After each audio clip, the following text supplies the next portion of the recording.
اور ان سب کے اوپر بنائے ہوئے مقدمے، میرا خیال صرف جمیل فاروقی کا کیس ڈیزالو ہوا ہے، جس طرح سے جنرل امجد شعیب کا چارجز ڈراپ ہو گئے، باقی سارے کے سارے کیسز چل رہے ہیں اور بار بار ان کو اپنے وکلا کے ساتھ عدالتوں کے سامنے پیش ہونا پڑتا ہے۔ ایاز امیر پاکستان کے پرومننٹ کالمنسٹ کو جس طرح سے سڑک پہ لاہور کے اندر زد و کوب کیا گیا، چودھری غلام حسین کو ایک ریسٹورنٹ سے گرفتار کیا گیا، اور میرے سمیت صابر شاکر اور بہت سے لوگوں کو ملک جو ہے جس طرح سے چھوڑنا پڑا، اس کی کیا نظیر اور کیا کمپیریزن میڈیا کے حوالے سے پہلے ملتا ہے؟ میں ابھی صرف میڈیا کی بات کر رہا ہوں، لیکن اگر تھوڑا سا میڈیا کے ایمبٹ سے باہر نکل جائیں، جس طرح سے ڈاکٹر شہباز کے ایک ایکیڈیمک کو ٹریٹ کیا گیا اور ابھی تک ٹریٹ کیا جا رہا ہے، جس طرح سے سینیٹر اعظم سواتی کو ٹریٹ کیا گیا، جس طرح سے اور لیڈرز کو، فواد چودھری کو پکڑا گیا، شیخ رشید کے ساتھ جو کچھ کیا گیا، اس کے کیا کمپیریزن پہلے ملتے ہیں؟ وہ کہیں گے کہ ہاں سیاستدانوں کے ساتھ ہوا، اسی لیے میں سیاستدانوں کا ذکر جنرلی نہیں کرنا چاہتا، میں صدیق جان کے ریفرنس سے اس کو میڈیا کے حد تک رکھنا چاہتا ہوں۔ اور اب ہم آ جاتے ہیں کہ اس سے پہلے کیا ہوا۔ عمران خان کے زمانے میں جو مطیع اللہ جان کو اٹھایا گیا، کس نے اٹھایا؟ کیا عمران خان نے اٹھایا؟ افسار عالم کے اوپر گولی چلی، کیا اس کا عمران خان سے تعلق تھا؟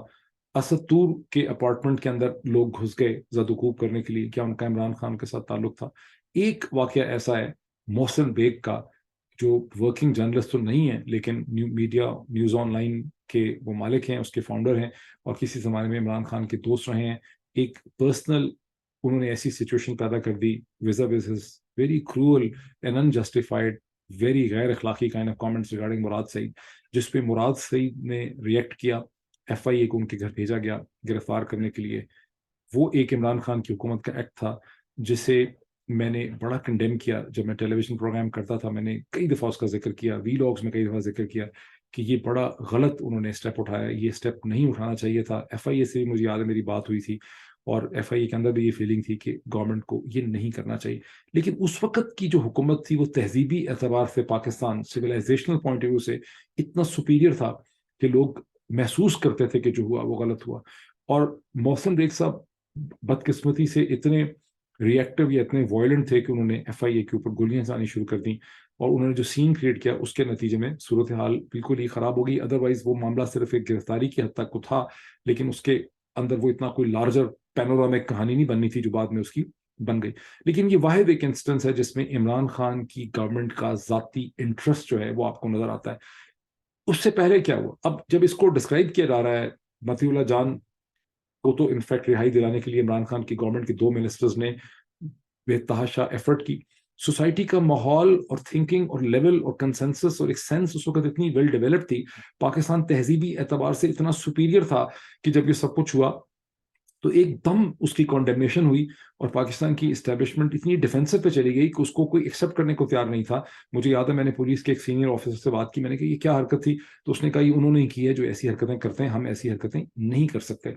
اور اتنے ڈیفینسو پہ اسٹیبلشمنٹ چلی گئی کہ جن افسران نے سب کچھ کیا تھا فوری طور پہ اگلے چند دنوں کے اندر اندر ان کے تبادلے ہو گئے، ان کو کھڈے لائن لگا دیا گیا، تو سسٹم ڈیفینسو پہ چلا گیا۔ تو سسٹم پاکستان کا جو تھا وہ مورلی طور پر اتنا سپیریئر تھا، اور جو بھی چیزیں ہوئیں ان کو جو ہے انڈکلیئرڈ طریقے سے کیا گیا۔ ان کی کسی نے سامنے آ کے اپنا بوتھا سامنے رکھ کے پولیس آفیسرز نے یا منسٹرز نے کبھی ان چیزوں کی ذمہ داری نہیں لی، ان کو کنڈیم کیا گیا۔